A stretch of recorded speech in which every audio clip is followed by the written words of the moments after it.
Hello everyone, welcome to let's learn maths.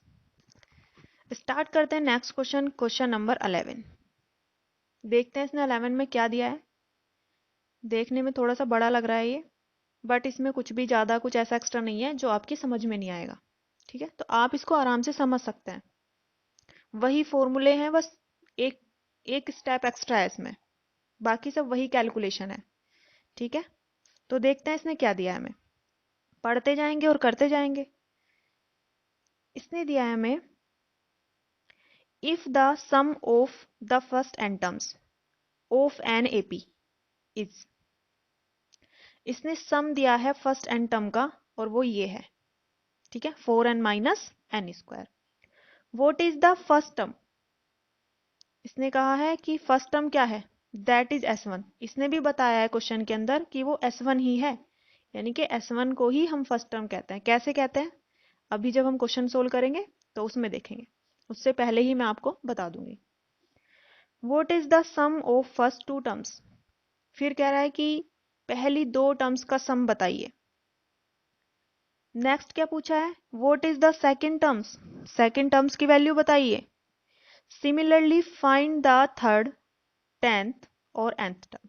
और इसी तरीके से थर्ड नंबर की टर्म, टेंथ नंबर की टर्म और nth नंबर की टर्म बतानी है। ठीक है, तो चलते हैं, लिख लेते हैं कि इसने हमें दिया क्या है। इसने दिया तो बस हमें केवल यही है, Sn। Sn बोलेंगे ना, n नंबर का सम Sn, Sn से रिप्रेजेंट करते हैं। और कितना दिया है, 4n माइनस एन स्क्वायर। ये दिया इसने हमें, यही दिया है ना, उसी को हमने लिख लिया और यही काफी है। जितने क्वेश्चन इसने हमसे किया उसके लिए यही काफी है।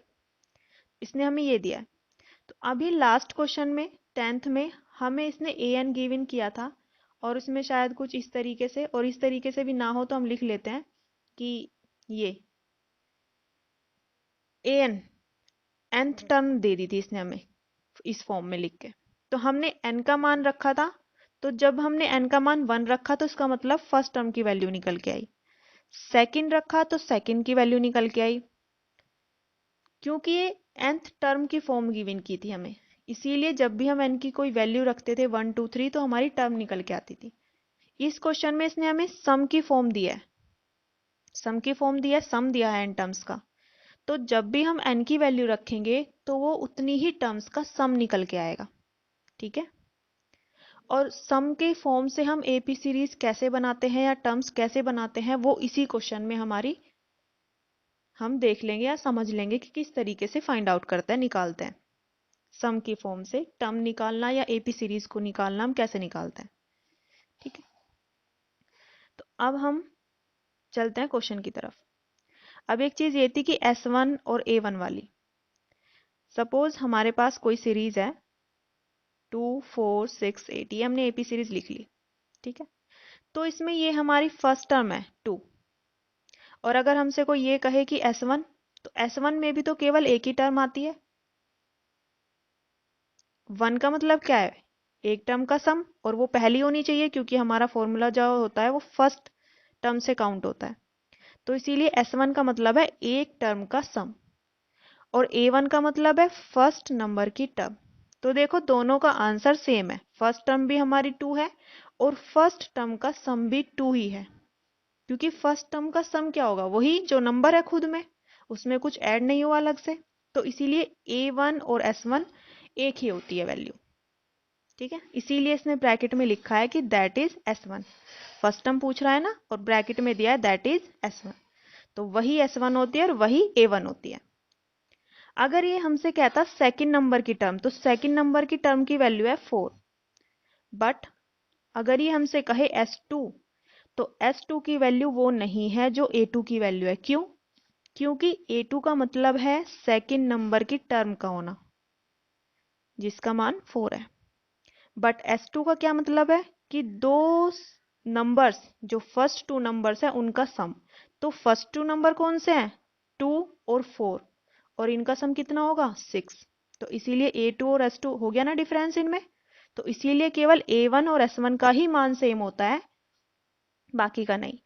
ठीक है, तो S1 ही A बोले या S1 बोले एक ही बात होती है।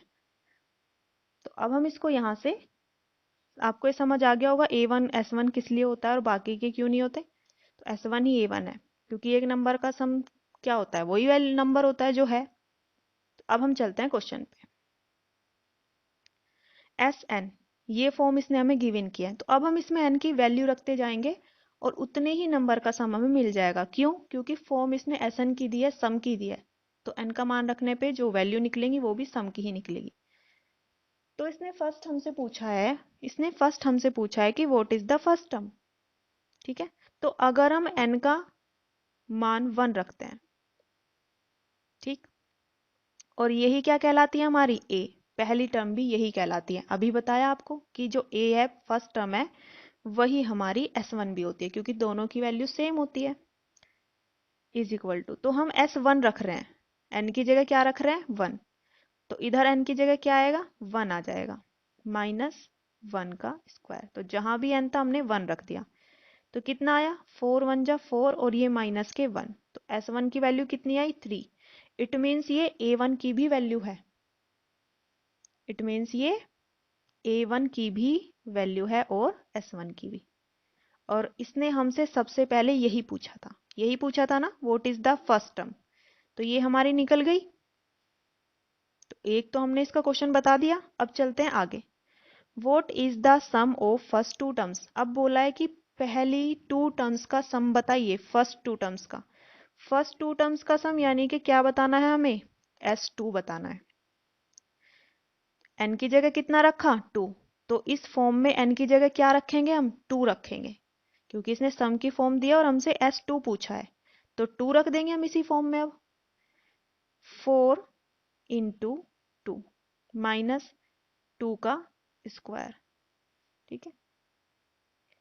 4 2 जा कितने हो जाएंगे 8, माइनस और 2 का स्क्वायर करेंगे तो कितना आया 4, ठीक है। तो 8 में से 4 जाएंगे तो कितना आया, S2 की वैल्यू आ गई 4, S2 की वैल्यू आ गई 4।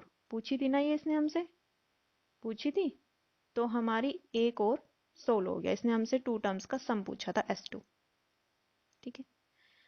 अब इसने क्या पूछा आगे, what is the second term, हमसे पूछा है कि सेकंड नंबर की टर्म बताइए, सेकंड नंबर की टर्म बताइए।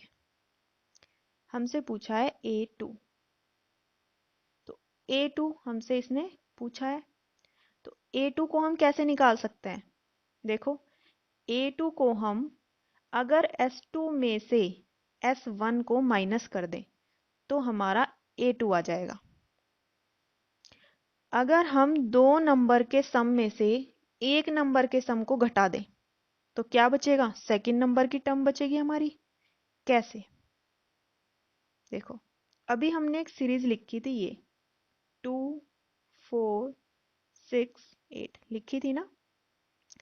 इसमें देखो S1 की वैल्यू कितनी है 2 है, S2 की वैल्यू कितनी थी 2 + 4, जब दोनों ऐड हो जाएंगे तभी तो S2 आएगा निकल के, तो उसमें ये दोनों जुड़ेंगी जब हम S2 निकालेंगे, लेकिन जब S1 निकालेंगे तो केवल एक आएगी, ठीक है।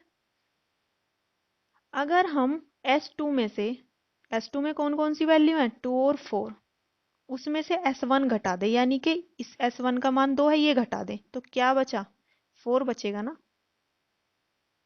एक बार फिर से देख लो, एक बार फिर से देख लेते हैं। S1 की वैल्यू है 2 और S2 की वैल्यू क्या है, S2 की वैल्यू में ये दोनों आ जाएंगी। S2 का यही तो मतलब है कि फर्स्ट और सेकंड दोनों। तो अगर हम इन दोनों में से S2 में दोनों आती हैं और उसमें से अगर हम S1 यानी कि 2 को माइनस कर दे तो क्या बचा, केवल 4 बचेगा ना। और 4 क्या है, सेकंड नंबर की टर्म, ठीक है। अब देखो नेक्स्ट, अगर इससे नहीं हुआ तो एक बार हम एक एक्स्ट्रा लेके चलते हैं। हम मानते हैं कि हमें थर्ड नंबर की टर्म निकालनी है, तो थर्ड नंबर की टर्म का मान है 6, ठीक है। तो अगर हम इन तीनों के प्लस में से इन दो का प्लस यानी कि सम घटा दें तो क्या बचेगा, थर्ड नंबर की तो सम बचेगी। तो तीनों के प्लस होने को क्या कहते हैं S3, दो के प्लस होने को क्या कहते हैं S2। तो अगर S3 में से S2 जाएगा तो थर्ड नंबर की ही तो टर्म बची।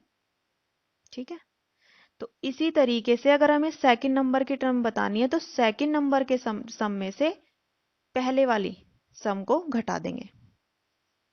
ठीक है, अगर हमें सेकंड नंबर की टर्म बतानी है तो हम सेकंड नंबर के सम में से फर्स्ट नंबर का सम माइनस कर देंगे, तो केवल क्या बचेगा, सेकंड नंबर की टर्म बचेगी।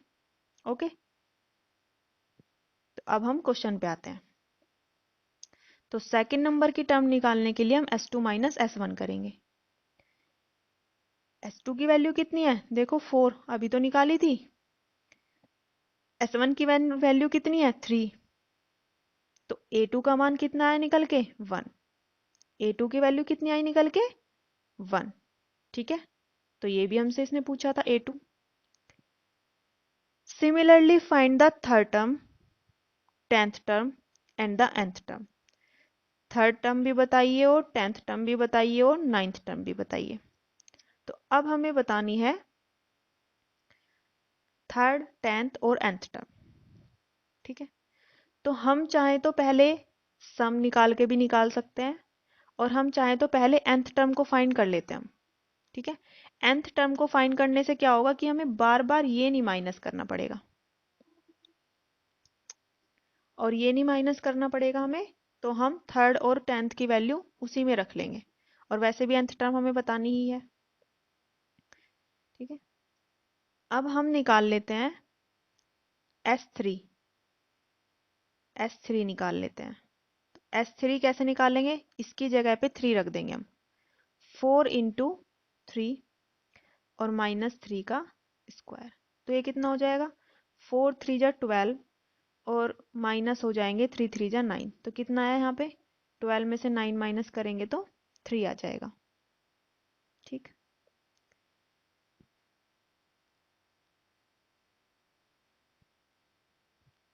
ठीक है, 3 आ गया S3 का मान। अब हम निकाल लेते हैं थर्ड नंबर की टर्म। तो इसको नेक्स्ट पेज पे देखते हैं। थर्ड नंबर की टर्म A3। A3 निकालेंगे तो क्या करेंगे, अगर हम 3 नंबर के सम में से 2 नंबर का सम घटा दें तो क्या बचेगा, A3 बचेगा ना केवल। अगर हम 3 नंबर के सम में से 2 नंबर का सम घटा दें तो केवल थर्ड टर्म बचेगी। ठीक है, तो S3 की वैल्यू कितनी आई हमारे निकल के, S3 की वैल्यू आई है 3 और S2 की वैल्यू कितनी है, 4। ठीक है, S3 की वैल्यू है 3 और 2 की वैल्यू है 4। तो A3 का मान कितना आया निकल के, माइनस के 1 आया। तो A3 की वैल्यू हमें पता चल गई। ठीक है, अब आपके पास 3 टर्म आ चुकी हैं AP सीरीज की, A1 A2 और A3। 3 टर्म आ चुकी हैं। अब आप नेक्स्ट जो 10th और nth टर्म इसने पूछी है, आप चाहे तो इसी तरीके से निकाल सकते हैं और चाहे तो इन 3 टर्म से A और D की वैल्यू निकाल के कोई भी वैल्यू फाइंड आउट कर सकते हैं। तो देखो A का मान कितना था हमारा, A1 का जो निकल के आया था, A1 की वैल्यू कितनी थी हमारी, A1 की वैल्यू थी हमारी ये 3। A1 की वैल्यू थी 3 और A2 की वैल्यू है 1 और ये 3 की वैल्यू अब हमारी आई है। तो सीरीज क्या बनी हमारी, तो सीरीज क्या बनी हमारी,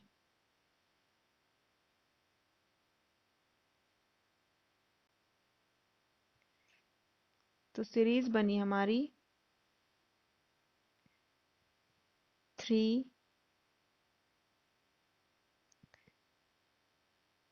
सीरीज बनी हमारी 3 1 -1 ये। तो देखो इसमें A की वैल्यू तो 3 है और D की वैल्यू कितनी है, 1 -3 करेंगे तो D की वैल्यू है -2। ठीक है, इसने हमसे थर्ड के बाद 10th टर्म भी पूछी है A10। तो A10 को अब हम कैसे लिख सकते हैं, A + 9D। तो हम A और D की हेल्प से कभी कर सकते हैं इसको अब आगे, क्योंकि हमारे पास 3 टर्म आ चुकी है और 3 टर्म का मतलब है हम उसमें से D फाइंड आउट कर लिया हमने। और अब हम इसको ऐसे भी कर सकते हैं।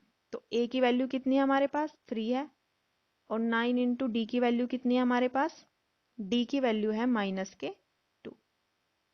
तो ये हो जाएगा 3 प्लस माइनस के 18। तो प्लस माइनस माइनस और 18 में से 3 जाएंगे तो माइनस के 15। तो 10th टर्म की वैल्यू हमारी ये होगी।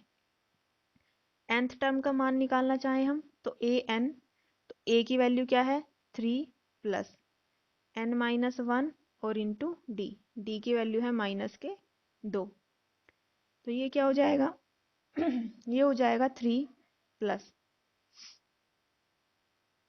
माइनस के 2n और प्लस के 2, माइनस 2 की मल्टीप्लाई कर दी, इसको हम ब्रैकेट से ओपन कर देंगे तो 3 और 2 5 हो जाएंगे और ये माइनस के 2n। तो ए एन, एन नंबर की टर्म कितनी आई हमारी, ये आई निकल के। ठीक है, तो अब जब हमारे पास 3 टर्म आ चुकी थी तो हमने ए और डी की वैल्यू निकाल के इस तरीके से सोल्व कर लिया। और चाहें तो हम 10th और nth नंबर की टर्म को भी इसी तरीके से, जैसे अब तक हम टर्म निकालते हैं, सेम ऐसे ही निकाल सकते हैं। ठीक है, सारी ही टर्म हम ऐसे भी निकाल सकते हैं। और चाहे तो 3 टर्म के बाद ए और डी का मान पता चल गया, हम ऐसे भी निकाल सकते हैं। ओके, तो यही बस इसने हमसे इसमें पूछा था और कुछ नहीं एक्स्ट्रा। तो मिलते हैं नेक्स्ट क्लास में नेक्स्ट क्वेश्चन के साथ। Okay, thank you, bye bye.